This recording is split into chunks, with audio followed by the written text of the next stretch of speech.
Formula 2 moves away from Saudi Arabia and makes its way down under. It's time for the feature race at Albert Park in Melbourne. We had a dramatic sprint race yesterday. Today we have 60 minutes to decide against 33 laps who's going to take pole position. Let's cross over and join the world feed for all the action.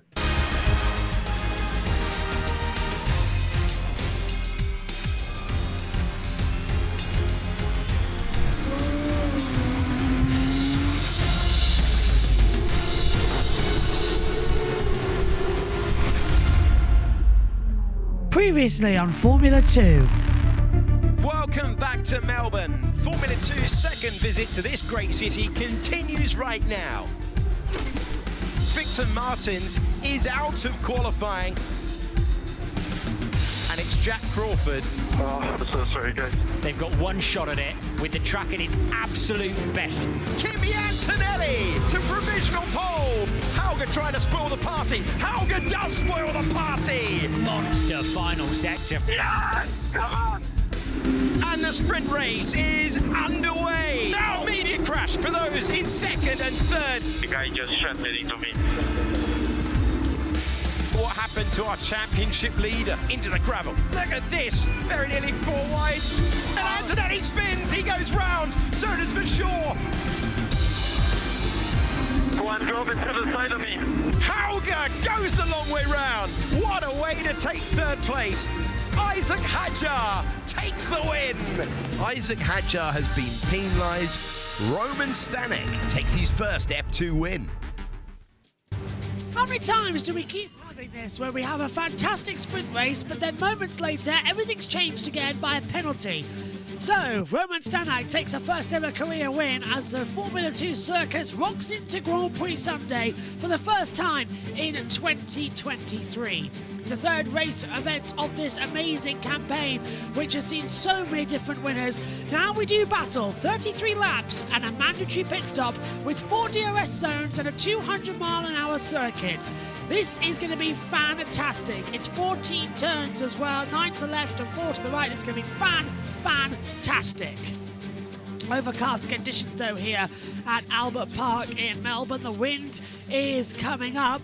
We might have a very interesting Formula 1 Grand Prix later on with a bit of rain predicted, just how we like it. Alongside me in the commentary box is Synthal. Omi's in at the moment. Richie is hopefully going to make his way in later on in the race. But I'll tell you what, Synth, the action is getting ready. Dennis Hauger on pole position as we get ready for what should be one of the best features of the year. Yeah, I think Australia is a really good track for racing, especially with the feature series like Formula 2, and now for the first time this weekend, of course, with the strategy as well. You've got a mandatory pit stop. I think it's going to make a very interesting race. And since we've, Omi, we've seen, I was going for Omi, then I said since. Omi, we saw yesterday, moves around the outside. The F2 was almost as good as the F3, and hopefully, in these conditions as well, the tyres can last a bit longer. We can have an exciting run as we look at the grid. Yeah, from back to front, Jack Crawford starts in 22nd position alongside Victor Martins. Juan Manuel Correa is 20th with Emil Cordial starting in 19th position. 18th for Enzo Fittipaldi, and Rafael Villagomez has 17th. Ollie Behrman takes 16th. He was given a 10-second time penalty, which means he didn't score any points in yesterday's race, despite finishing 7th. Alongside him is Taylor Barnard. Joshua Dursken alongside Franco Colapinto, 14th and 13th of the grid. 12th of the 6th row for Rito Mayata alongside Zach O'Sullivan. 5th row and top 10. Roman Stanek is alongside Gabriel Bortoletto. This time hopefully not going to go in towards the wall. 8th for Isaac Hadjar. Did win yesterday, but given a penalty, it's currently under investigation as well. And Jose Maria Marti starts 7th, the guy he hit yesterday as well. Paul Aron in 6th position. Zane Maloney starts in 5th. It's 4th on the grid for Kushmaini. Richard Vershaw starts 3rd. Front row of the grid is Andrea Kimi Antonelli for the first time in his career. starting on the front row, Dennis Hauger has pole position. Yeah, going back to you, Omi, on this one as well. Yesterday was a lot more exciting for the sprint. Are we going to get a good feature? We already saw what Formula 3 could deliver. Formula 2 just works at this city circuit. It absolutely does. We had a mega race last year, of course, a chaotic race. I think we're going to be in for more of that as we begin the formation lap here for the third feature race of the year, and this is going to be really, really exciting. Yeah, I think we're going to be in for plenty of action. I think we're going to I think we're going to get an even better race than yesterday with the strategy involved as well. So we're going to be in for an absolutely thrilling race here in Albert Park. Hold on to your hats, everybody. This is going to be absolutely awesome. And track temperature is at 17 degrees, air temperature 23.1, wind speed at 1.7 meters per second, but 56% humidity as well. And I tell you what, you can tell as we just here for the top three. Here's P1. Obviously a good feeling. It's been a while for me, so really happy to put it all together on that last lap. It was a really hectic session overall, so to be able to put it all in that last lap and really make the most of it was a really good feeling. I think I was confident, but we only had that out lap and then straight into a push, and that was it, so really had to sort of maximize it, and I feel like I found a good balance there. So yeah, it was just a clean and a nice lap, and obviously really happy we had the confidence, obviously P1 in FP, so the pace was there. It was just about putting it together, and we managed to do that, so really happy for it. Yeah, and as I was saying as well, since we're going to... I don't know if the tyres are going to be a better factor. Cooler conditions, they've got to do the pit stop. If you were starting, would you go ultra softs or would you go mediums? It's a tricky one because, of course, you have the advantage at the beginning or at the end, but I think it would be good to start on the ultra stuff to begin with, so you can quickly warm up your tires and then maybe pit on a safety car. I don't know what you're going to expect if you're going to gamble on a safety car or not, because that of course is very possible in Formula 2, and that I guess would be sooner rather than later, so I think starting on the softer compound would be better. It's going to be an eternity. You can feel it lining up on the grid. On board with Richard for sure. He lines up third place. Andrea Kimi Antonelli was retiring yesterday in the sprint race. He's got a lot of work to do. He starts second as we ride on board with for sure. If these engines really do sound quite bizarre when they rev up, dry ice falling out from everyone underneath it. MP Sports are watching on. There's a lot of sporting action on JB Motorsports today. We kicked off with the F3 feature, but from now on pretty much we are going to be live for around about 26 hours of coverage on Grand Prix Sunday. Sit back, relax and enjoy it with us as we do the traditional Melbourne pan across. Hauger is on the right, on the left is Antonelli. The tail enders line up. Victor Martins rolling into 21st, Jack Crawford's 22nd. Green flag in the back. 33 laps for the Australian feature race is 5 lights away. Activating, holding, drop the clutch and let's go! Good start from Dennis Hauger. Bad start from Kushmani. For sure will feature in status quo for the top 4. Meantime, Maloney and Aron going to make a battle. Bortoletto trying to go around the outside. Meantime, further back, Roman Stanek and Zach O'Sullivan in trouble. They're all clean through turn 1. What are we going to see from Bortoletto? He's in a battle as well as we come down to turn 3. Little lock-up as they brake hard in towards turn 3. Oh, contact! Around goes Stanek, and he just avoids losing the rear wing. Has he beached it? No, he's got away with it since he gets away with it so often. Yeah, so, well, it looked like it was going to be a clean start up until turn 3 then, of course, because we have a little spin there, but luckily he got it going again, so no need for a safety car just yet. And Omi, that's going to be a big advantage for Hauger at the front with Antonelli because there's a gap between them. They're matching each other as you see now. Behrman trying to go around the outside of Isaac Hadjar, nearly making contact. Yeah, nearly making contact. Behrman trying to find his way through. Antonelli really close to the back of Hauger as well. So Antonelli sticking with Hauger at the moment, and he might have run towards turn 11. What a move from Behrman on the inside, getting ahead of Hadjar, but getting it all out of shape. Hadjar pulls to the outside line. Meantime, Antonelli throws it up the inside, and Andrea Kimi Antonelli on the ultra soft takes the lead. Hauger's going to try and fight back at him. Coming around the outside is for sure. There's contact further back. We stay green. Now here comes, that's Marty coming into it as well, trying to go around the outside. We're seeing a bit of battling together for sure. Maloney's in there. Maloney's up into third position. He's passed for sure. For sure's down the order. Paula Ron's dropped down too. The order needs refreshing on our timing screen as they come across us. Antonelli leads. Hauger, Maloney for sure. Then we get Marty, Aron, Maney, Hadjar, Behrman, Bortleto, and Miata stays 11th. Dirks are down to 12th position as they go through again. Here's Paul Aron, right on the back of Maney, who's made it up into 6th position, and he's going to pull to the outside line, coming to turn 3. Hadjar's looking on the inside line, not going to make a way through. DRS enabled. Take a Yeah, well, many battles still going on, of course, and it's a good start from Jose Maloney, who started 5th on the grid, and in the opening lap made up 2 positions up into the final podium position, so in P3 at the moment.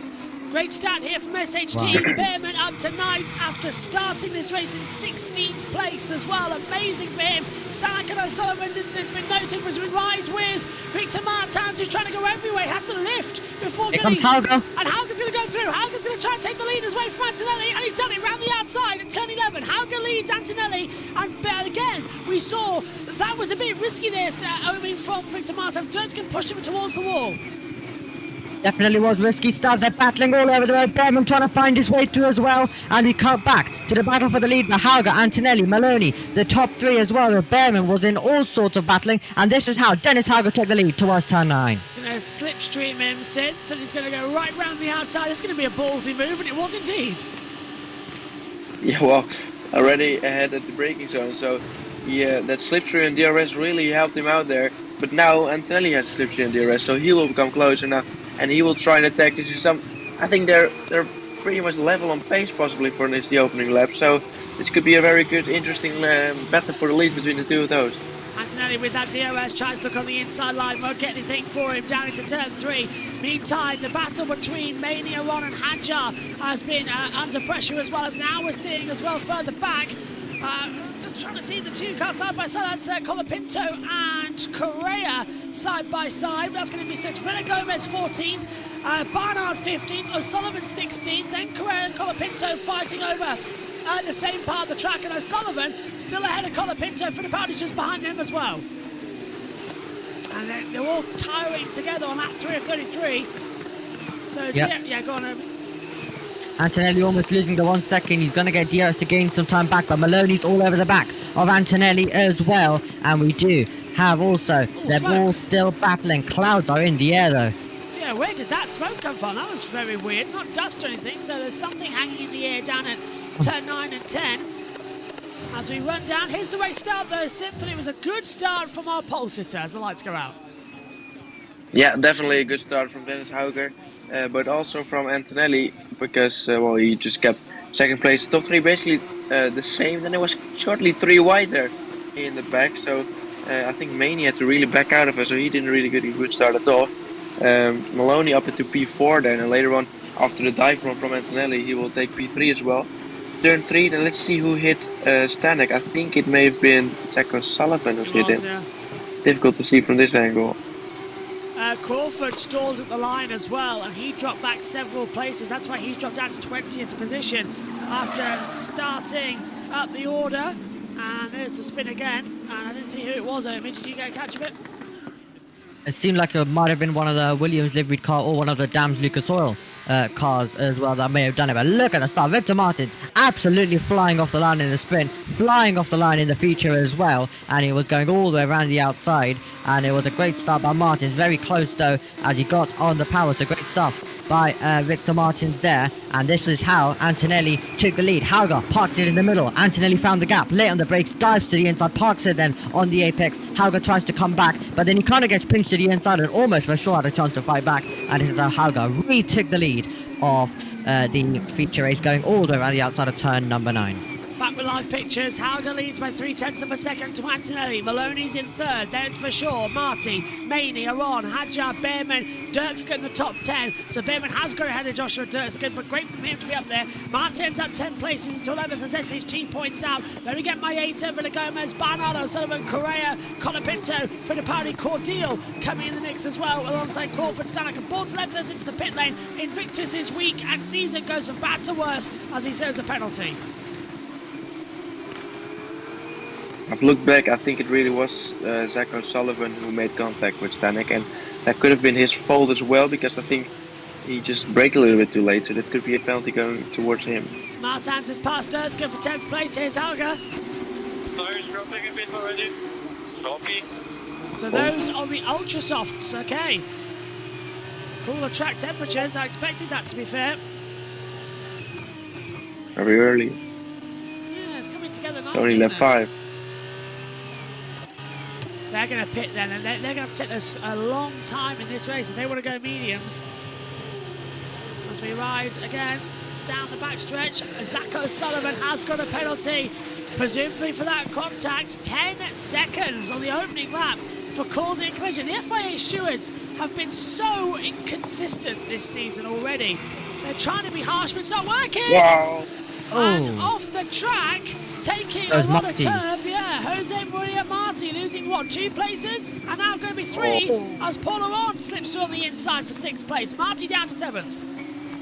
Martin's also able to fight his way up against Rotoma Miata there, so he's able to make his way up into 11th. Sullivan getting ahead of Villagomez, Crawford getting ahead of Colapinto, so plenty of battling here as well, and we're already getting plenty of action here in this F2 race for the lead, and Antonelli is staying close to Hauger to try take it back, but he's also struggling with the rears, just like Hauger, as Maney looks to the inside of a shore. Gets ahead for 4th position, nice move, so maybe we're not too far away from pit stops then. I was thinking maybe they would take it a little bit longer, but we're going to have pit stops galore here in the race for the F2 season. 6th race of the year actually here in F2, 3rd weekend of course. And we take a little bit of a break before we go back to Imola in a month and a half's time. Well, F1 goes to Japan, China and Miami for its next 3 races. And here's a replay of Victor Martins going off the track, Synth, and losing a position because Dirksken's repassed him. Yeah, it's already struggling. Oh, he hit the wall. He hit the wall on the exit there. And I wonder if he's got a puncture because of it. Or did he hit the wall? It was. He brushed it and they it's got very, very close. Brushed it and it got the barrier exit, similar to what Barrichello did. Oh, and off the track goes Maloney. He was about to Antonelli, and here comes Maney. Maney's coming for a fight round the outside with him as well. So just getting wide at turn 11, and Maney's going to go on the podium. Meantime, behind for sure, Aron battling it out. Aron trying to go around the outside and gets ahead. Oh, for sure. Well, that was a bit do or die, wasn't it, Omi? Oh, yeah, Omi? Omi might be frozen. Yep. Let's go for, yeah, Indeed then. Right. That was really, really close, and they're still battling. Okay, Yeah, close between the 2 campuses then, as we make our way onto the start finish. lot of lag on Omi's side there as they're going towards turn 1. One more with Isaac Hadja. Dirksken's dropped back into 21st position. Zach O'Sullivan's coming to the pit lane as we venture down. There's a yellow flag sector 3. Yeah, what is this for Dirksen, do you reckon, as well, Synthel? Yeah, and possibly, I mean, turn 9 and 10 have been really, you know, the corner which have been struggling. People struggling a lot. There he is in the grass. But this is a bit further. This is the exit of turn 13. So, oh, he's going to make contact, yeah. Oh, and is that O'Sullivan again? Yes. Yeah, it is again. And Zach O'Sullivan came straight into the pits. Virtual safety car is out. Maney has gone past Antonelli. Maney up into 3rd position. Now, was that under the virtual? No. So that might be a bit interesting. So Maney's up to 2nd position already. And now the virtual safety car calls the event down. So why is that a virtual and not a full safety car compared to what we've seen before? Bizarre, that one. I think it will be. Yeah, it has to be full safety car. Yeah.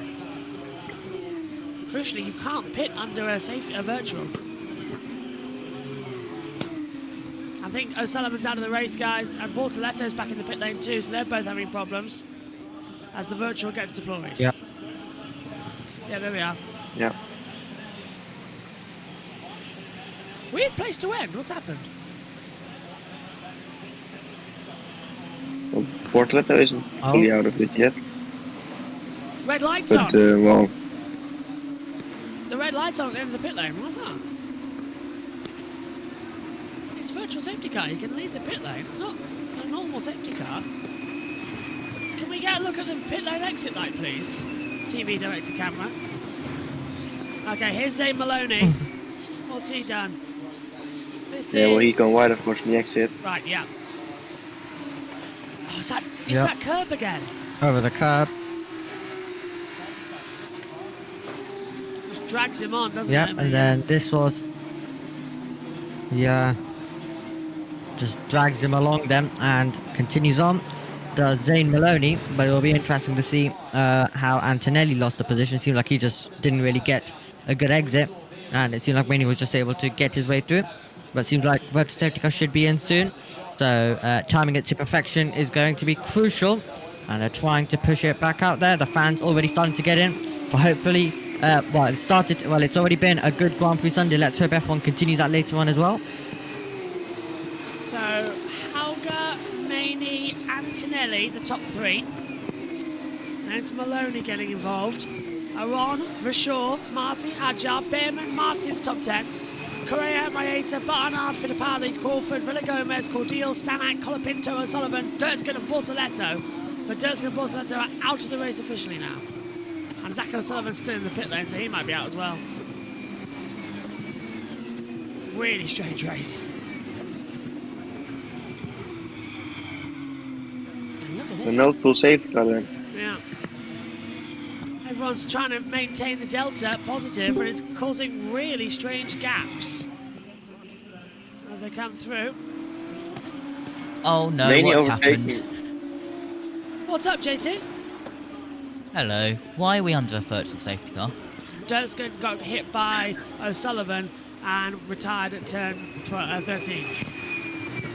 Good stuff. Simple. Yeah, well, mainly overtaking Antonelli really surprised me there, because it looked like Antonelli was still close to Hauger, and then he just lost his second place out of nowhere. Maybe a little mistake. Virtual safety car ending anyway. And we're back to green. We're racing. So who's going to have the exit power as the green flags will fly? Hauger should have the better run. We're racing again here in Melbourne. And a big slide and nearly capitalising on it. Coming into the battle further back. Yeah. Hadjar in the battle with Marty, the two teammates closing up together. Fittipaldi's past Maeta, and we've got another one dropping. Is that Barnard? Barnard dropped down to 19th place. He got caught out by that green flag as here comes Paul Aron on the back of Maloney for 4th position. Here comes Maney as well for the lead. Maney on the inside line, and turn number 11 takes the lead of the race. Fantastic stuff. Maney leads, Hauger's been caught out, and here comes Antonelli, starting to push him. He got caught out massively. Antonelli's got 2 seconds on that restart. He got caught out big time. Here comes Maloney and Aron. Hauger's saying box, box, so he's coming in now that the virtual safety car's ended. And Aron wants to lead the race, but I think everybody's out there at the moment on ultra soft tyres. Not many on the softs. Maney's on mediums. Right, alright, so Maney's going to go. Maney can take the lead of the race and keep it on those mediums. He can run longer into this race, so that proves a big lock-up. As into the pit lane. Antonelli boxing. Antonelli. They're all coming in. Everyone's coming in. As O'Sullivan and Durtskin has been noted. Into the pit lane. Hauger, Antonelli, Maloney, Aron, Vershaw, Marty, Behrman, Martins as well. They're all diving in. Go on. I think Behrman may have just touched the wall a little bit on the pit entry. Oh, very unsafe slight, but- release! It's so mad in the pit lane now, and they're not even in the fast lane. They're just at the exit of it. Away they go, and it's a double stack at Prema. Antonelli gets out ahead, Behrman goes out too, everyone's around to be on. Maloney's lost a position now to Paul Aron. So they've all changed coming out of the pit lane. Hauger, Antonelli, Aron, Maloney. Then it's going to be Vershaw, Martins, and then, is it Marty? Yeah, and then Behrman, who's dropped down to 18th place now. But he's about to be 8th in the little run that we're going in there. So the top 10 haven't stopped. And Colapinto's back out in the last place as well. Right, okay, there we go. Yeah. That was busy. That was a busy pit lane there, but Helga still right now currently leading the train of the drivers who came in, and this was all the way around the outside. Oh, into the gravel as And well. yep, going to the gravel, battling as I was telling Barnard, so that's why he may have lost out on the virtual safety car. Yellow flag. Up against Vitomi Miata and Fittipaldi as well. Contact! Yellow flags are out. Helga! Helga's in the wall, exactly the same as what we saw from last year with... and this will be a red flag. They'll have to stop the race. It's exactly what we saw with Alexander Albon. Safety car, the virtual safety car's out, but this will have to be a red flag. The tyre barrier is damaged. Helga's in the middle of the track with carnage everywhere. Now, into the pit lane comes Hadjar, Maeta, Cordial. But we saw last year that this became a red flag when Alexander Albon did it in the Grand Prix. I'm okay, says Helga, but Helga crashes out and he can pin under the virtual safety car. They're taking the option for it. They were already in when it was being called. So this will be a red flag to stop the race and repair the barrier. No doubt about it. If they did it last year, they'll do it this year. Yeah, unless it was less big of an impact, we'll have to see a replay of that. But yeah, indeed, it looks exactly the same as last year with Albon, but maybe he hit the wall a bit less, though, that the tire barrier isn't damaged. We'll see. Otherwise, it will be again a red flag. Yeah, and that will massively help the drivers who haven't pitted as well, like mainly Correa. So they are going to, of course, now have track position and have the choice to change the tires if they do wish to do so. Full safety car. They're taking the time about it. They'll bunch the field up and then stop the race. That'll be the procedure. The barrier surely damaged. It's identical to Albon's accident. So what's happened, I can already tell you. Helga's turned in, the rear stepped away from him and he's hit the barrier. Look, I can see the Tech Pro's damaged. And there's just a mount. That's big. Yeah, it'll be a red flag. It's exactly the same as Albon last year. This will be a red flag. It has to be. But where's the medics? Is it the barrier? Or? It's the barrier that's gone as well. And there's also loads of gravel across the track. This will be a red flag. I do not doubt it. This will be a red flag. It's exactly the same as last year. Yeah. Yes, it literally is in the same position as well, same style. So it has to be a red flag as well there. Helga radio. Let's hear from Helga. Sorry, guys. Oh. So sorry, guys. That's You can't believe it. yeah, that's gonna hurt for Helga on pole for the first time in F2, and then having a moment like that to ruin a chance of victory there. And you can see so much gravel on the circuit, heavily into the barrier as well. You can get out I think the car. the barrier. I think there may not be a red flag necessary for the barrier. It looks It's the there's gravel a bit as of well. a bit of damage, but it's the gravel. If you look at the gravel, this Last is year, the cars in the pit. This is Last year the red flag was for the gravel, and then they found out the barrier was damaged, so had to repair that when they went to clean it up. So that's why it was like, look, the Tech Pro is damaged just at the exit there. This history's telling me it's a red flag. Go on. Is Alan van der Merwe and Ian Roberts sleeping? Why? Are they not on the track yet? They're not there. What? It is safety car. Oh, that was a weird one since for Helga. cold tires. He would just exit. He of course exit the pit lane the same lap. So Cold a tires. few corners later, and on cold tires, this is he locked up as well. Locked the rears maybe a little bit, and wasn't as big of an impact as Albon, but it's definitely still quite some. And of course the gravel is all over the place. This should be a red flag, and you can't just go on like this. And that's a very costly mistake for Dennis Hauger. Running in second and third, could have definitely had a podium here. If this isn't a red flag, last year was out in a the safety car, but the med car is Not still there. not there. So where are they? Come on, bring out the medical car. You need to go get your drivers. And it would have triggered it as well with that accident. So Alan van der Merwe and Dr. Ian Roberts clearly have hit jet lag. Oh, Martins, look at that. Cloud of smoke. Right, no sign of the red flag. And I'm surprised about this, actually, because if this isn't red flag, why did we have a red flag 12 months ago when Albon did exactly the same thing? Or they're just trying to waste laps and are going to do it like a few laps later. Just wasting time. I wouldn't be surprised. It's the lightest. It's the gravel and the car on the track. We can't go racing with this on the circuit. They have to stop this one. Look, there he is out the car, walking away. Not winded, thankfully. No sign of the red flag. Look at all this cleanup they've got to do. What is going on? Well, look, we've got a JCB on the track. We've got Marshall's dead in the centre of the circuit. Why do we not have the race stopped? I'm looking at my timing tower, waiting for it to go red. Race control can see this the same as me. I think they're getting the gravel off pretty quickly now. And of course the cars won't be near at this moment when they're all on the track. I think when the cars go by they all step aside for a second, but I think they're really going to try to do this behind the safety car. And I think they could, unless the tire area is damaged too much that they have to red flag it. Otherwise, I think they'll try to do it behind the safety car, which definitely is possible because they're in turn 1 now. So in a few corners they just have to get out of the way a little bit, and after that they can continue with cleaning up.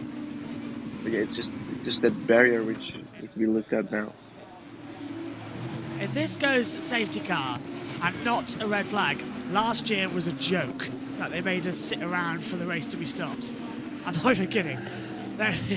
We had so many red flags, 3 red flags last year. Technically 4, the most in F1 history in one Grand Prix, because on the last lap, Hulkenberg retired and because he had a problem coming out of the pit lane, and it required the race to be stopped because the fans got on the circuit. So the red flag came out technically 4 times last year in one race, but officially only 3. Let's go down for an interview.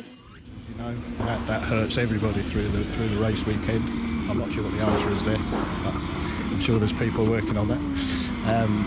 And red flags in the race, you know, or even safety cars in the race. You have to preempt them as much as you can. That's all you can do. And you know, sometimes you roll the dice. If you think there's going to be a safety car, you roll the dice, and it pays off. Sometimes it will bite you. So you know, you can't get it right 100% of the time. But generally around here, it's going to be the flag issues that predict what's happening. Andy Roach there from Invictus.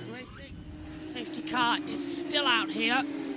Let's do a quick run through. Mainly leads from Correa, Fittipaldi, Crawford, Stanek, Barnard, Hadjar, Antonelli, Aron, Maeta, Villagomez, and let's hear from Fittipaldi. I want to do 10 on the super soft at most. But the good thing is, guys like Barnard, Stanek are going to hold it up a bit. So what we need is good pace, and it will be chaotic for sure. The Dutch accent. They're going to cover this under safety car, you know.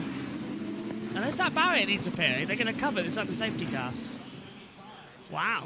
Amazing work for the Marshals, but very surprised that last year we had to stop the race in F1 for it, whereas F2... I'm sure if this was an F1, they would 100% just red flag it for the show. Probably, yeah. As well. Yeah, but as it's F2, they don't want to waste any time. They don't want to have any delays.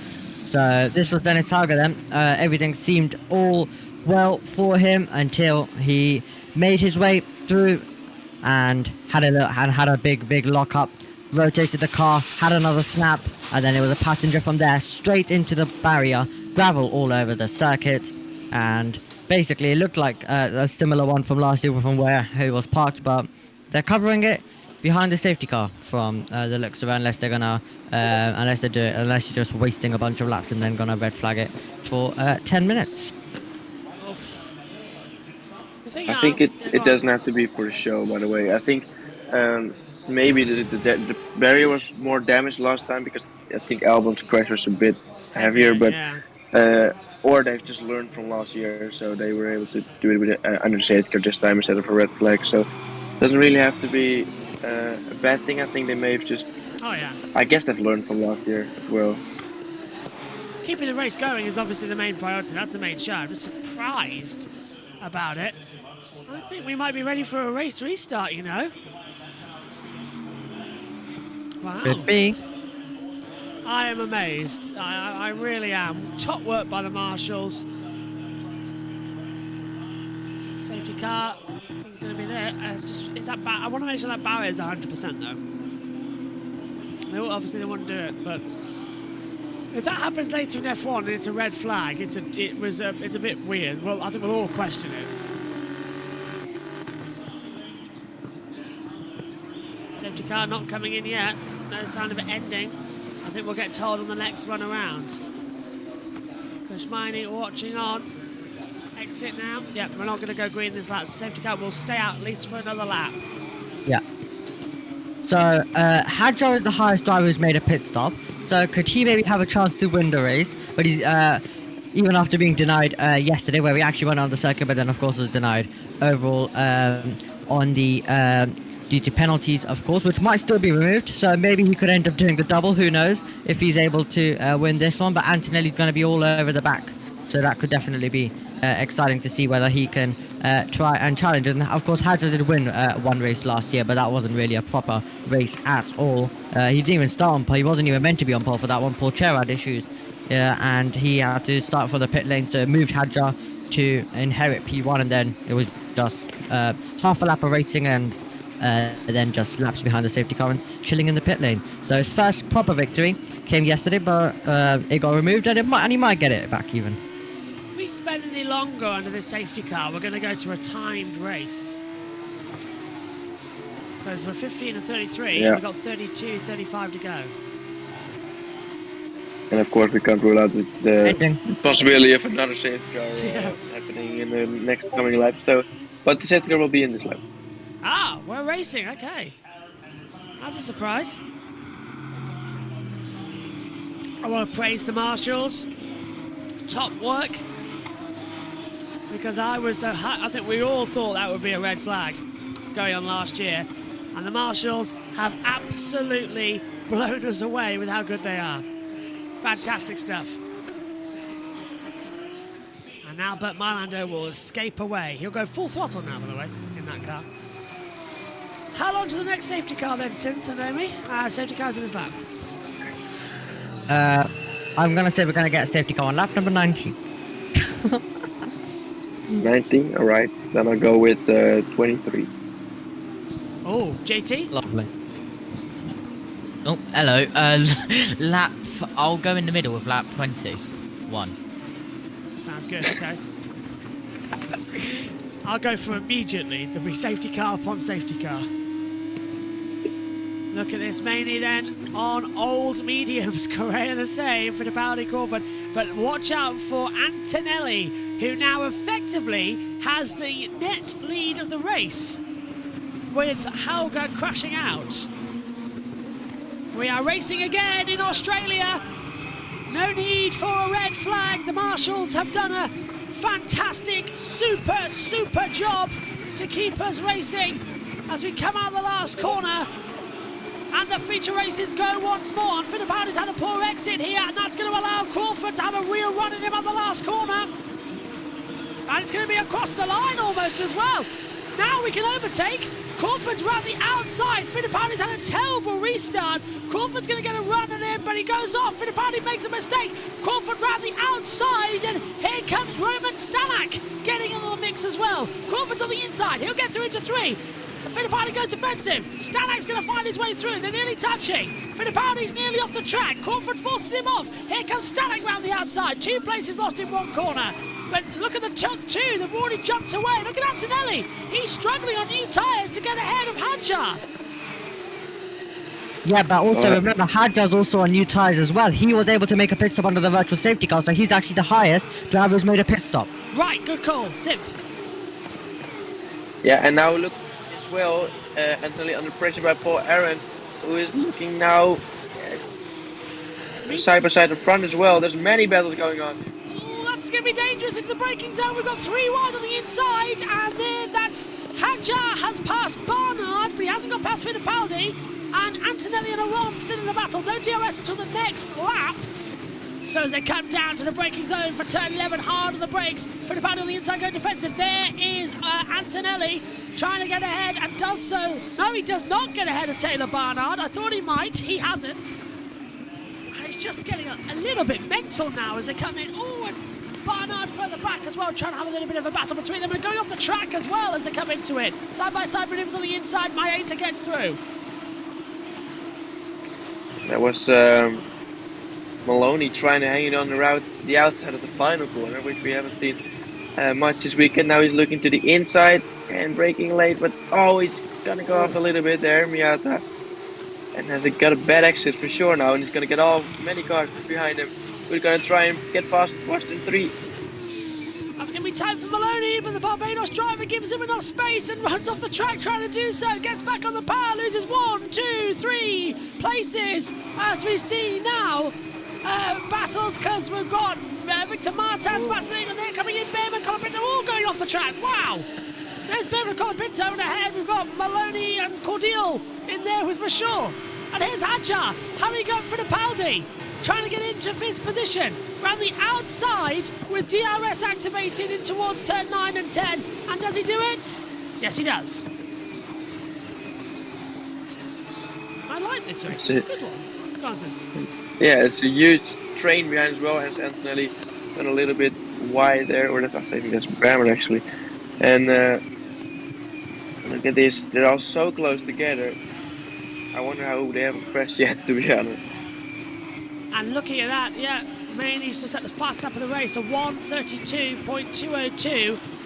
And again, as you said, Omi, he is on the mediums, but Hadjar's closing him up, but he's stuck with traffic. So ideally, I would pit in the next 2 laps. Here's Antonelli. Really important to pass him soon. Yeah, he needs to get ahead. Antonelli needs to get ahead of Barnard ASAP, Omi, and he's just stuck behind him because of the traffic. Yeah, he's just stuck behind, so he needs to try and make an opportunistic move. He needs to try to be late on the brakes and dive to the inside at some point. If he wants to make this move, he needs to try to get past and stick with Isaac Hadjar. It's going to be crucial for Antonelli's race. Back in we go, 18 of 33. And this is going to be a tight end to this one. Another safety car might help for pit stops, but virtual would be better because you can make your pit stops with a virtual safety car. You can't make your pit stops with a full safety car. And this was Behrman, as you said, running a little bit wide since and nearly getting he's been hit. Yeah, he's been hit on the back. Who did he get hit by? Marty, I'm guessing. Yeah, you're right, Marty. Bad weekend for Behrman. He's now running last. Yep, it's a weekend to forget after looking good in practice for him. And Antonelli's still not able to get through. This isn't good, is it, Synth? Because no points in Bahrain, no points in Saudi because he got an F1, but he's got points in Formula 1, it's not an F2. Yeah, that's you might just end up with more points in Formula 1 than in F2 at the end of the season. Oh, look, going up the track! Oh, gets back on just safely enough as well. I thought it was going to be another huge accident in this race, but they've all kept it together as well. Rafael Villagomez rejoining behind Maloney, and Maloney's now got to run on Mayeta down towards turn 1, pulls to the inside line, should go through on the brakes and does so. That's a nice move into T1. Yep, absolutely as well. And it's lap 19, so if any drivers want to be a bit naughty in this race, then this is the lap to do it as well. Just so that you can get that lap right. Yeah. Let's have a look. Oh, lock up! Cordial, and he's got Colapinto, Martins, and Marty just behind him. Here's a replay. This is Maloney into the last 2 corners on this track. And that was Rashore running wide. No, that was Villagomez running wide, sorry. Just got a twitch since. Bit of a snap, yeah. Bit of a mistake there and cost him 2 positions and a bit of his tires as well. And look, Antonelli still can't get past, and it's because it's a bit of a train as well, so it just makes it more difficult. He just needs to go for a late dive, which is obviously going to be risky. Otherwise, it's not looking like he's going to be able to get past anytime soon. Brammer and Marty has been noted for that turn 11 incident. They run it together. It's one of these strange races where nobody knows exactly what's going to happen next. But it's lap 20 of 33. Maney leads, Correa, Crawford 1, 2, 3. But Maney has yet to stop. But the top 4 have yet to pit. Hadjar in 5th has pitted. And no further investigation from Villagomez for virtual safety car infringement. So that has been blocked off now by the stewards. We thought it might be, because usually it's a slam dunk, but the virtual safety car became a safety car, so it's hard to tell. Correct, this is Cordial, and he's made a mistake at turn 3. Let's A see lock that. up, I suppose. Oh, he's hit the he's hit the wall. wall. Yeah, hit the outside wall there. No sign of any damage to the car as we ride with Hadjar, who is now going to have a run on Stanek. So Hadjar won the sprint yesterday, but got it taken away from him. Now he's going to try and win the feature race, and he brists past Stanek. But if the writer review is... I think Antonelli's close to Barnard this time around. Sorry, Josh. No worries, let's have a look further back than the TV pictures. Come on, director. Is Antonelli going to get through on Barnard? There he is. He's going to go for him on the inside. And that's... Oh, No, he's what was that? Oh, he's being overtaken by Aaron, and they both get past. Barnard locked up. Both get past now. Barnard went straight on, so Paul Aron passed Antonelli, but Barnard goes off anyway, and Antonelli gets 8th place again. So, what happened there? That was weird for Paul Aron. Okay, I'm a bit judgmental there, because both Mercedes drivers, but that was Aron, ran the outside and shut the door on the guy who replaced him in the Mercedes driver program. So that was a bit personal for Paul Aron. he's trying to put a point to the Mercedes Academy team as well. And he has been performing well, hasn't he? Oh, yeah. He's been performing really well. So, yeah, they're still battling. In the background is Maloney tries to get his way past Taylor Barnard now. Lap 21 out of 23. Here it is again, so Ron's going to go around the outside, then he dramatically closes the door on him. Oh, that is personal. That is Paul Aron saying to the man that replaced him in the Mercedes driver program, yeah, I'm better than you, get in your line. I think they're really lucky that Barnard was looking, because I think they both just braked a little bit too late, and they would have just accidentally dive bombed Barnard as well. Both getting past there, and now as well Maloney getting past Barnard. A lot easier than Antonelli did. Barnard's tyres are gone. Has to be the reason why he's dropping so fast in that PHM. He's on ultra softs, remember? Everyone else are back on the softs, or the mediums, I should say. He'll lock up further behind. So 21 and 33. Go on. Oh, and Aaron Antonelli incident has been noted, moving under braking. Oh, Aaron might get a penalty for that one. Yep, and they could be about to go wheel to wheel again, as Antonelli could be trying to make another move on Aaron, and if they do so, then that could be a bit more close to contact between the two of them. Let's see if this time Antonelli can get a bit of his elbows out. Down towards turn 3 they will go with another DRS train. Aaron's inside the DRS to Fittipaldi, so that might help him out a bit later. There he is, Antonelli right behind him. It's weird hearing these cars and the whistling sound they do, but 22 33 holding it together. And F2 delivering another great race in Melbourne. Come on, F1. It's not sunny. It's going to be overcast. Chance of rain. Although I did already put a tweet out saying congratulations, Max Verstappen, on your Australian Grand Prix. Another turn. Well, I just thought I'd get in early. Yeah. And that's why I'm doing my little plan of sleeping or attempting to sleep during the race as well. I'm going to lay in bed and see how quickly I fall asleep. If Verstappen's dominating, I will fall asleep. If not, then I'll stay awake because you'll keep screaming and keeping me awake. There's always something to keep an eye on in Formula 1 these days, and especially at Melbourne. As Vershaw passes Barnard, so 11th place goes his way. My 8 is in the points at the moment as well. Haven't stopped me though. Oh, yes, yeah. 1.497 tenths of a second between Aron and Antonelli as they come across the line down towards the first corner again. And Aron's now going to be battling with Fittipaldi anyway, so I think Aron has got the jump on Antonelli here. Into turn 3. And he thought about it, but no. I nearly touched the wall for a second time. What a great race. This is what I remember Melbourne being like, a fast circuit which you can overtake at. You just don't get that in modern F1. But this is a great circuit. And Behrman, it's under investigation. The Behrman-Marty incident is under investigation for collision. So Marty might be getting a penalty for hitting Behrman off the track down at turn 11. Meantime, at turn 9 and 10, the racing still continues. Jumping over the track a little bit there. It's all close together, and here we go. Going defensive is Stanek. And Jose Martin gets a penalty, presumably 10 seconds. Yep, for causing a collision. Right, so Stanek going defensive. And trying to come through on the inside will be Fittipaldi. Aron is there. Now that's brought up as well, Antonelli. So this could be a little bit feisty. But Fittipaldi is going to have no leg. It's not going to have a leg to stand at the moment. Neither Stanek. But how quickly can Aron get through? They've got the DRS. And they're going to make a battle of it into turn 1. Lock up from Stanek. He's going to go straight. This will give Fittipaldi the run through the exit with the DRS open down to turn 3. Here comes Paul Aron. We're going to have 4 wide in this race. It's 3 wide. It's turn 3. 4 of the cars going side by side. Stanek's on the inside. Fittipaldi going on the outside. They're going to run each other wide. Aron's going to try and go off. Yeah. Off the track goes. Oh, yeah, well, that was predictable, wasn't it, really? That Fittipaldi would go off and through goes Stanek again.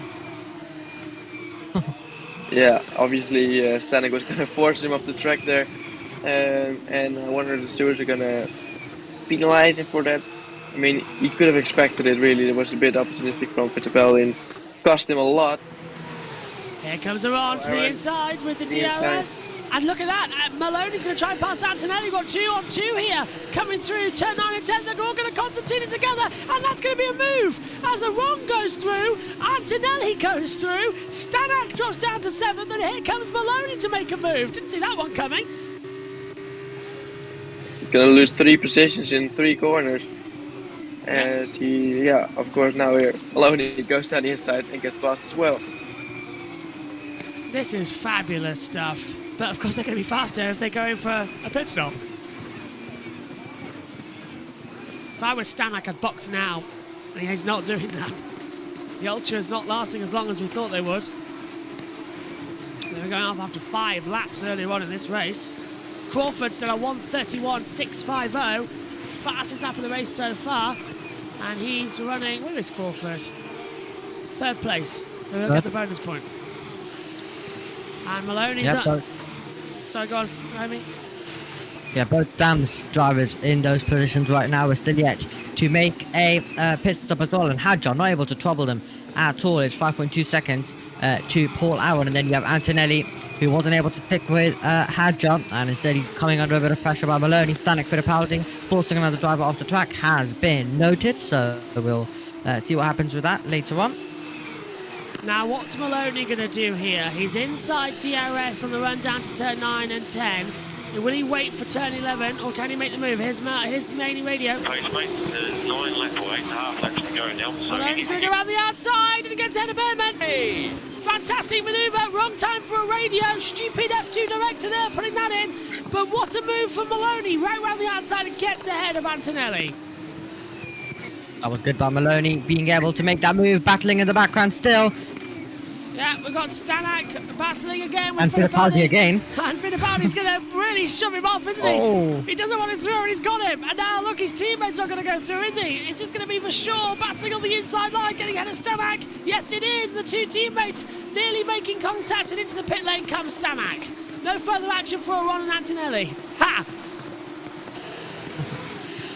This is great stuff, Sith, isn't it? As they're all now starting to catch up on the faster tyres.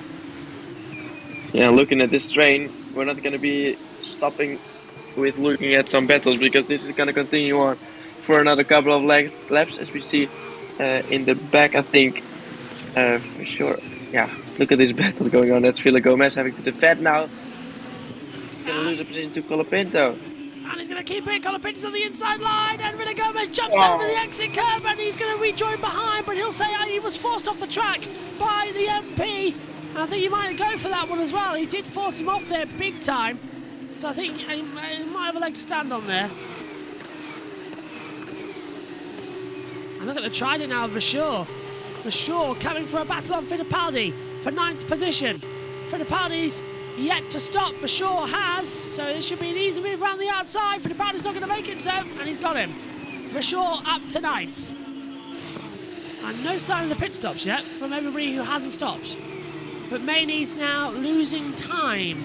on this track. Those mediums starting to go. Crawford, however, who hasn't stopped, has just set a new fast lap of the race. A 1:31.455. His tyres working superb.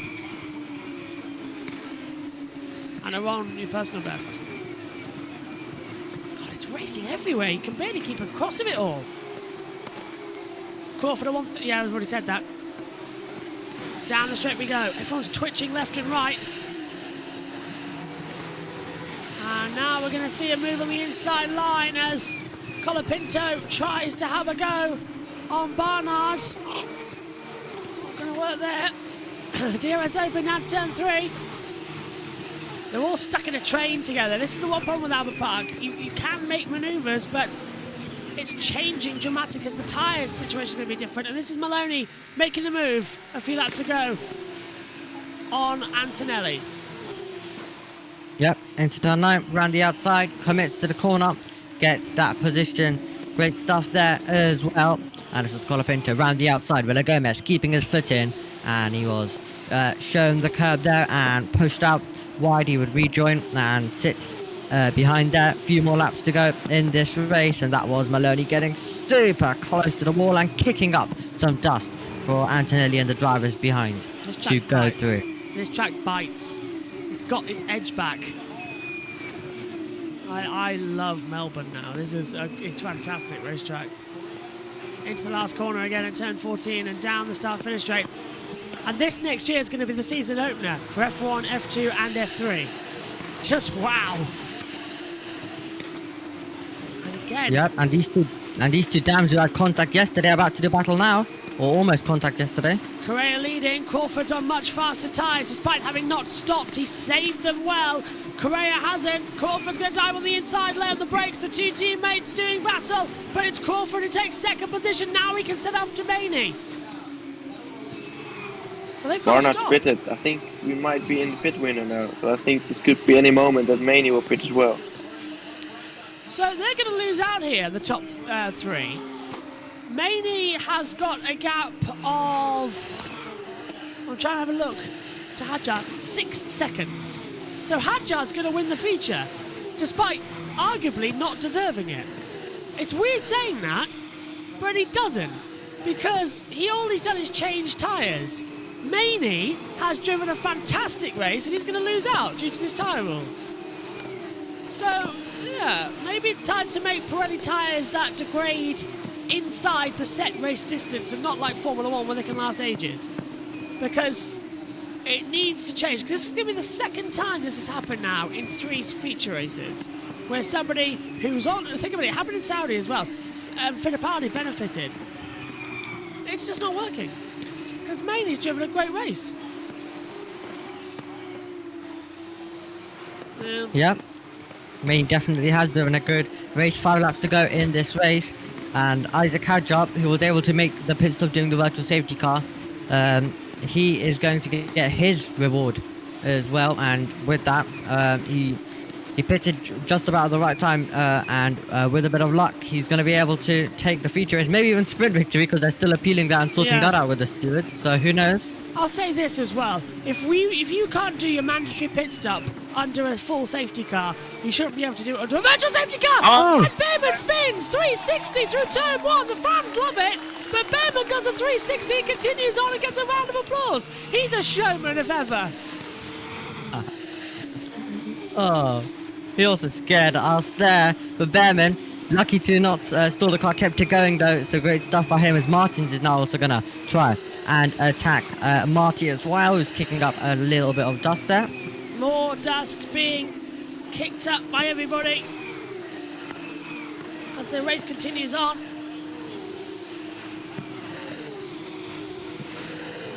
think my leg's burning a bit as it comes through the box round the outside, and Colapinto passes Fittipaldi for 10th position in the MP. Right.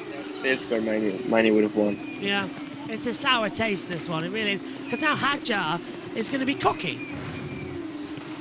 But he's got no right to be. Here's Behrman's spin. So he turns in, he's going to... Oh, he lost it on entry. Well done for keeping the clutch in. But what a shocking... What a shocking start to the season for Ollie Behrman in F2. I mean,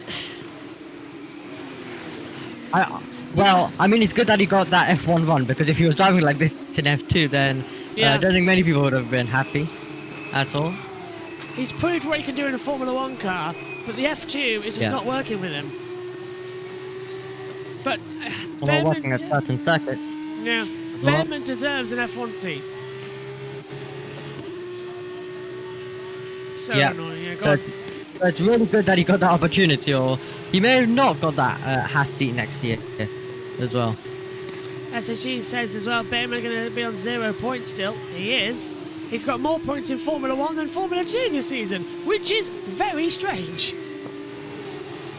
But that Prema just isn't working. Very strange for a driver who was expected to be championship favourite coming into this season. Yeah. And after 6 races, 3 rounds, he still is on 0. And there's only 14 rounds in the championship, and it's going to be a long haul. So I think the challenge, I think the championship is gone now for Behrman in F2. But he should deserve that Haas seat. We know what he can do. But that new Prema just isn't it. Not it. 3 to go. And are they even going to bother pitting? When is Maney going to pit? Correa's in the pit now. Right. Correa pits, but Crawford is battling for the lead with Maney, but Hadjar's 4.4 seconds back. He's going to have the lead of the race. This is meaningless in the long terms of things, but Crawford hasn't stopped neither's Maney. So I don't. This isn't right. It's a weird race. You say it's gonna really ruin it for them. Yeah, massively. And you should. Hadjar shouldn't be the winner. He shouldn't be allowed to pit under the virtual safety car. He shouldn't. It's a wrong rule. It's done him wrong. And here comes Crawford to take the lead of the race, but it's not going to matter. Maney lifted in the mid-straight. Crawford leads. And arguably, I would say that these two deserve the win more. Box for Maney. Crawford will do the same. I am going to argue this. Crawford and Maney deserve the win more than Hadjar today. I'm not going to deny it. If anything, I think Crawford, amazing tyre saving skill, amazing overtakes. Crawford to me is the winner of this race, not Isaac Hadjar, who is going to benefit massively from this, as they're going to box now for new tyres. And Hadjar will lead, but he's not going to be the race winner. So he won yesterday after taking off 2 drivers. Correctly got the penalty for it, and then he's appealed that penalty. I don't think it's going to work, and now it's like he's been gifted back the feature race, and Hadjar's going to be cocky, and I don't like that, because the race belongs to Maney and to Crawford, and Hadjar shouldn't have been allowed to put onto the virtual safety car either. It's wrong. It's a wrong end, and it's a sour taste to this F2 rules. This needs changing. You shouldn't be able to pit onto virtual safety car. It should be the same for everybody. Oh, hang on a minute. Did they cross the pit lane exit line? No, that part is allowed. Okay, good. Immediately, Maney goes up the track in full tire. Right, so Hadjar leads. I'm on second as we see Behrman pass Crawford. Is Behrman going to get into the points? Yeah, can he get ahead of Martin? Oh, he's 5 seconds back to Martin, so no. Behrman's going to finish just outside the points because of that spin. And this is Correa coming out of the pit lane. What's he done? Lighting it up. And Oh, he locks up into 1. locks up. There we go. And over the road. Big time, really. Yeah. Completely through the gravel. Oh, and it's wet grass there as well. Oof.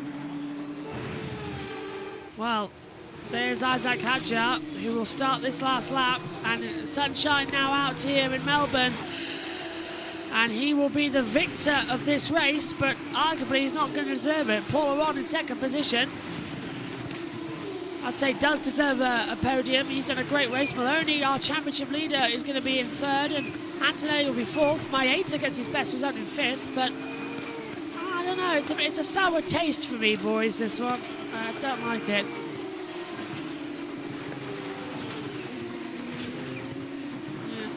It's been a fun race though. It really has been, but result a little bit anticlimactic, I guess. Safety car really did not help out the guys who started on the medium. So there's Antonelli. Can he make a little battle and try and catch up to Maloney? No, Crawford's passed Cordeal, so Crawford will finish 12th. So the race, effective race winner, is going to finish out in 12th position outside the points. And Isaac Hadjar, who won the race yesterday after making contact with 2 drivers at the start, correctly got the penalty, lost the race win, started 8th today, has come through, timed the virtual safety car pit stop to perfection, but not the race winner for me today. But he will win on the road. It's a controversial weekend for Isaac Hadjar. Won the sprint, got disqualified, shouldn't really win the feature, but does. Hadjar wins again in Melbourne, but it's not the right decision in my opinion, but a fair play to him with a great call on the strategy. That's how racing is, and it might not be feeling as the correct winner, but racing is part of strategy, and it's in the luck of the gods, and Hadjar did the right call today with his team. He wins here in Australia. Aron is second, Maloney third, Antonelli fourth, Maeta fifth for Shaw, Colapinto, Villa Gomez, Marty and Martins, the top 10 points. And with a penalty, Behrman gets a point! Behrman gets a point as Marty gets a post-race penalty. Ollie Behrman gets 1 point. French driver. Come on, come on, come on! Woo! Come on, come on! Huh? Come on! I told you, cocky.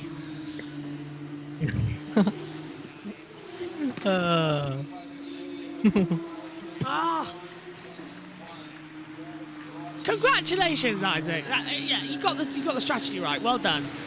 But that shouldn't be the way the race is won. There needs to be some changes.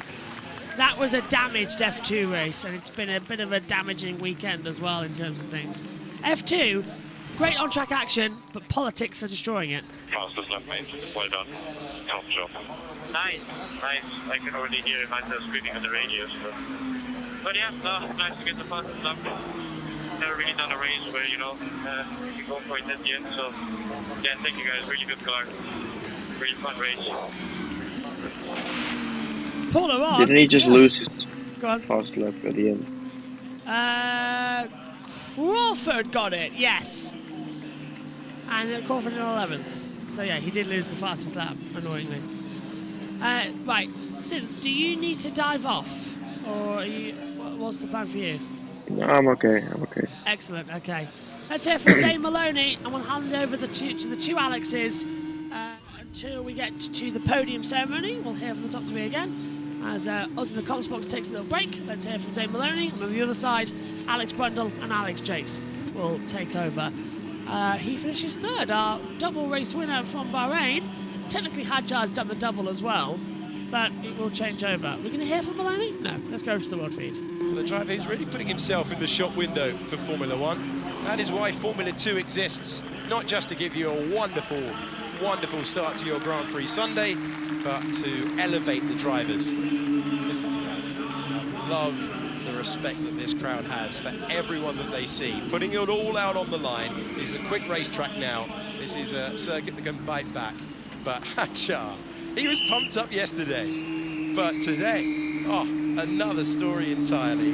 After being denied the victory and dropped down the order, he now finds himself back on the top step. What a difference a day makes for another winner. It was Stanek yesterday, it's Hadjar today, it's Maloney with the championship lead, and Martins and Behrman will look to regroup and try and add their names.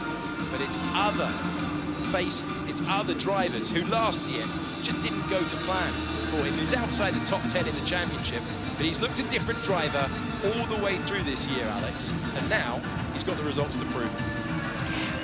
He's a driver who has beaten himself up over bad positions or difficult races. I think he's tougher on himself than sometimes he might be. Sitting at the moment 14th in the championship, he'll be vaulting up the standings and making his claim at these early stages. But you could hear the delight, you could hear the outpouring of joy when he came across the line, and that is a lot of pent-up frustration behind a visor being displayed and being enjoyed. The release of that frustration in the form of this victory. Take two. This time, it's for keeps. Wonderful, wonderful scenes for everyone down there. Campos have gone through the elation of the win yesterday, the deflation of it being taken away, and they have come back. It's a joint personal best in Formula 2 for Paul Aaron, who is just loving life with high-tech, and they're doing a great job down there with Oliver Oakes leading that team. Feature race result, Isaac Hadjar. We thought he won yesterday. He definitely won today. There's Paul Aaron in second, and Zane Maloney's eventful race takes him to third in the eventual classification. Antonelli was fourth, and it was Miata for sure. Colapinto, Villa Gomez, Behrman was in 10th, Victor Martins was in 9th place.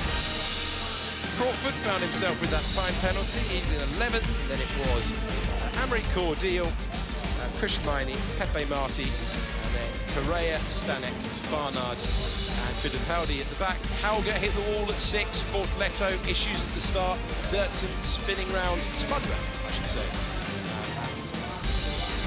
Penultimate on the racetrack, and O'Sullivan a retirement as in the championship battle. Zane Maloney is our points leader on 62. Paul Aaron has 48, Dennis Hauger 41, and Hadjar, to answer your question, climbs to... Which is a good result, isn't it, for him, and reflective of the level of his achievement up into the action. Miney up in 5th, and Fittipaldi. Okay, let's check in now with our race winner. Ariana Bravo is going to interview Isaac Hadjar. Congratulations. After yesterday's disappointment, just how sweet does this victory feel? Yeah, it feels amazing. I didn't have to wait too much time to feel great again. For me, I mean, I crossed the line twice as a winner, so that's really special for me. Thanks, mate.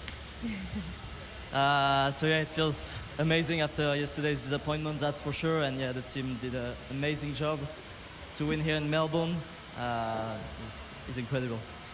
We've got some clips up there from the race. Starting P8, did you think that the victory was in reach today? Talk us through that race. Honestly, I'm always hoping for a win, but from 8th you have to be realistic, and I think Dennis was the favorite today, and I got really lucky with the VSC when I pitted, but still I think as a team we really deserve it. We've been pushing super hard since lap 1 in Bahrain, so yeah. And looking ahead now to the season, how are you feeling? How are you and the team feeling? This must be a big, encouraging push given the performance. We're on a really good momentum. Since Bahrain, the speed was there. We got super unlucky with the technical issues and being spun out. So yeah, to win finally is amazing, and it's good points for the championship. And as I said, momentum is great, and yeah, championship is on. Well, congratulations once again, Isaac. Thank you very much. Congratulations indeed to the man who has found himself having a roller coaster of emotions. But it's always a fun ride if it ends with the checkered flag before anyone else has seen it. Hadjar on top. And this is Yeah, with a decent gap as well, just as he had a decent gap yesterday. Such storied races, and then to look at the results sheet, you'd think it was a dominant victory, but he really had to work for it out there with a lot of traffic around. The satisfaction absolutely etched on his face. Glorious intensity to him. And he knew coming into this year, you've got to get yourself at the front of the field. He impressed AlphaTauri, he impressed Red Bull, he ran for both teams last year, also as part of the young driver test after the final race of the season last year. The course speed has never been in doubt, but he seems to be really enjoying himself. Campos, debrief time now with our top 3. How did you get in front of him? He went the lap after us. Yeah. Because Pepe was ahead of me, so I had to keep going for one Oh, you boxed and did the same to me. He jumped me in the pit stop. So you boxed and then the VSC came out. Because I was like, I knew I was P3 because for some reason I thought there was 2 cars in front of me. And then he said gap 4.5 to Hadja. I was like, what? How did this guy get in front of me? Yeah, no. Oh, I feel bad for Dennis. Mate, then he shut the big time. Oh, like just hold up? Yeah, but it was He locked so up, slippery. He locked up into T5 and then or 6, sorry. 6. Didn't know which way to go. Oh man, my helmet's broken completely. I got like 25 stones in my face. But it's the worst I've ever had no lap in my life. Last year was pretty bad as well. Yeah, but we got under safety car. Yeah. But still, I managed to go out in 200. Oh, what a nice guy. On the safety. Yeah. He didn't do that with me. What a legend. Mate, honestly, lap, I don't know, it was in the beginning. Oh, we go out of the pits. I had a huge run on Antonelli, pull out, cut straight in front of me. Well, congratulations to our top 3. That's the most complete F2 debrief we've been able to bring you all year. Yeah, very good one. Just to let you know, as KZ's asked, we're covering the F1 Grand Prix after this as well. Plus the MotoGP warm-up, the Moto3 race, the Moto2 race, and the MotoGP race, and the IndyCar, and the NASCAR, as we get 3rd place here as well for Zane Maloney coming onto the podium here, out onto the top. Great race from him today. And it'll be Paul Aron finishing in 2nd position with Isaac Hadjar. The top step once more, and once again we'll hear the national anthem. Actually, we didn't hear the sprint race yesterday, because Sky went on a break, so I suppose it's fitting. But Paul Aron, right up there in the championship hunt as well. Looks absolutely fantastic. I wish they'd stop with these 1st, 2nd and 3rd graphics, because they just don't work. Well done. 3rd podium in 6 races. Aron is just absolutely electric in this series. Race winner once again though, Isaac Hadjar has done another brilliant job at strategy calls. It doesn't feel to me that he's going to be the race winner, but Isaac has done a great job. Here it is, the French national anthem.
Hadjar wins again this weekend in Australia, but this time he'll get to keep the trophy. A good strategy call, a great timing under that virtual safety car, but I still think Crawford and Maney deserve massive credits this weekend. Behrman at least gets a point with Marty's penalty, so Behrman does get at least 1 point going forward.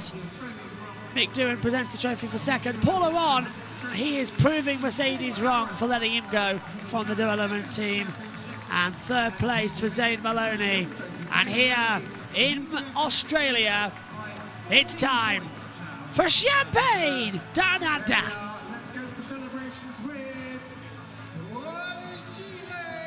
So Formula 2 goes on a month hiatus. We return when Formula 1 hits Europe. Emilia Romagna, the Autodromo and Dino Ferrari. And we will go racing at Imola. Synth, what did you make of the race? Yeah, I really enjoyed this one. I think all races so this weekend so far with Formula 2 and Formula 3 really got me very excited for Formula One. So I'll definitely be awake for that one, and I can't wait for the race. And yeah, it was a really good race, and lots of battles, and I expect that for Formula One as well. Amy? Great F2 race, great F2 weekend. What incredible 3 races to go into. A little bit of a break for us, but I don't know how I'm going to survive with that F2 and F3 for the next few races with just F1.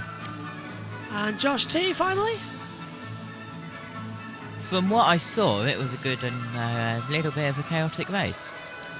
So Formula 2 will go on a break now. We'll be back at Imola in a month and a half's time for the 4th round.